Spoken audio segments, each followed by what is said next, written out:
What's up guys, my name is Tuonto and I'm here to teach you the classic line tips and tricks. But most importantly, fundamentals you should know when playing Strinova. I've been keeping track of this game for almost over a year, even going out of my way to play the Chinese server version of the game on 200 ping, which sucked a lot. But I was able to reach the top rank with my friend Ivan, or also known as Calabiyau, which was Singularity, equivalent to like Radiant on Valorant. Super quick if you are new to the game, it's basically a tactical shooter game where there's defending side and attacking side. This is not a gacha game, only cosmetics are gacha.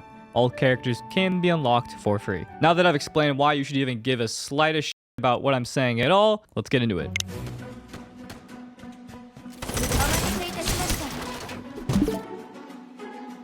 I call it paper mode because you quite literally turn into paper. Probably the biggest gimmick of the game and why this game stands out the most is because of this specific mechanic. It allows you to dodge bullets, scale walls, hide from enemies, gliding to reach areas you actually can't normally reach. I do recommend you should get used to this and get used to spamming it because everyone will use it with you, for you, and against you. Movement is extremely important when you pair the paper mode along with double jumping. Believe it or not, you will be in a lot of gunfights with people jumping back and forth when shooting at you. A common technique people use, let's call it wave bouncing. They jump in one direction in the air, but immediately switch momentum using their second jump and jump the opposite direction, making it slightly harder for the enemy to track you, especially in the air.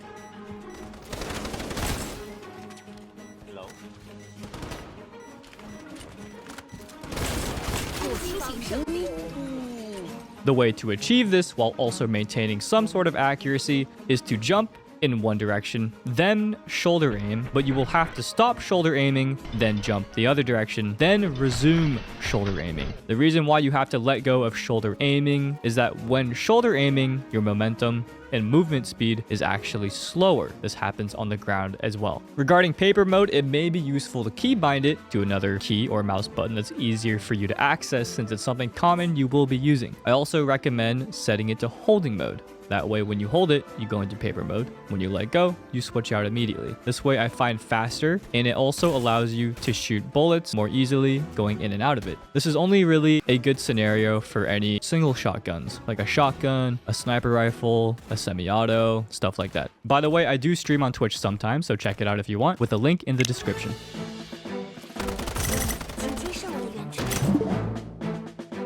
Each character you choose will have a fixed recoil pattern for their gun. So yes, you will have to memorize the recoil pattern if you want to control and remain accurate when shooting other people. There's hip fire aim, there's shoulder aim, and there's aiming down sights. Obviously, shoulder aim will grant you more accuracy, and aiming down sights will grant you the most accuracy.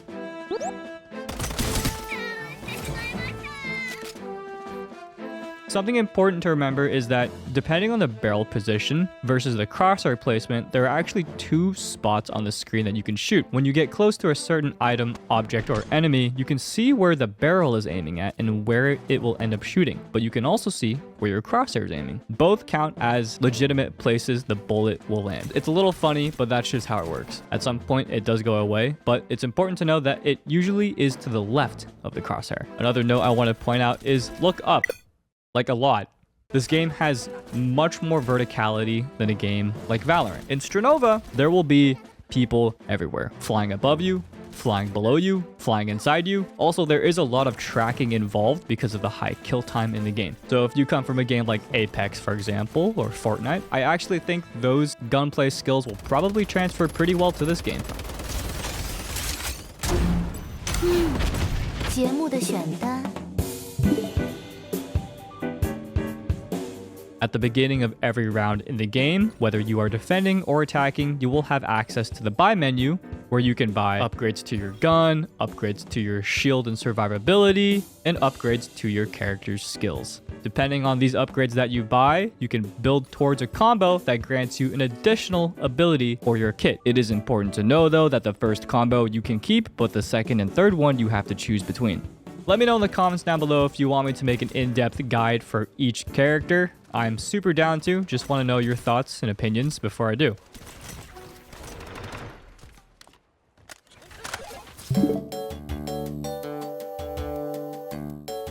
Grenades are very useful. They're able to be paired with your skills. For example, Lawine is able to knife in her own smoke, scanning enemies, revealing their positions for her to shoot through the smoke.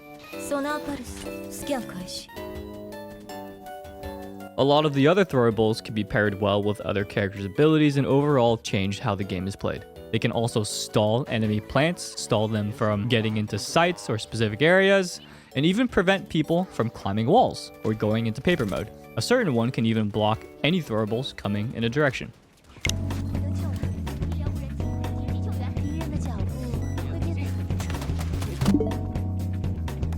Probably the most important thing I will always emphasize in this game specifically is team play. This isn't a game where you can one-shot people and get away with it. Well, not normally, unless you're sniping. In this game, always favor numbers. I actually never recommend going into a 1v1 unless you are confident in getting a kill or making that risk in getting that reward. It's always good to have a teammate near you. Coordination is really important in this game. I almost sometimes compare it to Overwatch, even though it's not entirely similar, but some of the gameplay I've experienced when playing in the Chinese servers is that you really do need to stick with teammates and be there to help when they need it. It's a lot more utility and skill focused than you may think. Ultimate economy is also very important. You get points for defusing, planting, getting a kill, dying, and when the round starts. So be on the lookout to see which one of your teammates is next up for their ultimate. Also, please revive teammates.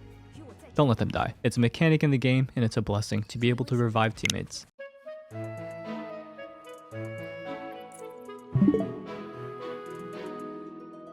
Mostly a personal preference, but I just wanted to bring up that you can change your highlight colors of the enemies to something else. If something else stands out better for you, I do recommend trying it, but again, it is personal preference. I will say though, turn off mouse smoothing. Turn that shit off. Just turn it off. Trust me, just turn it off. Last but not least, communication.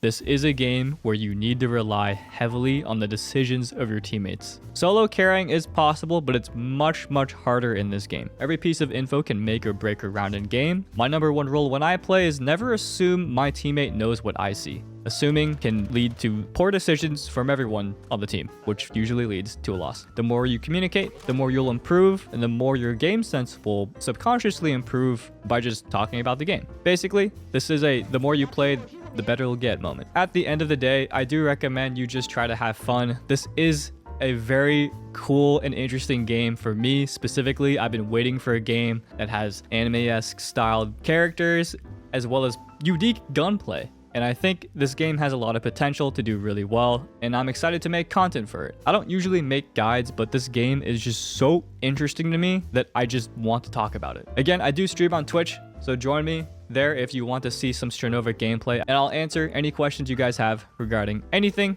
about the game. Thanks for watching, and I'll catch you next time.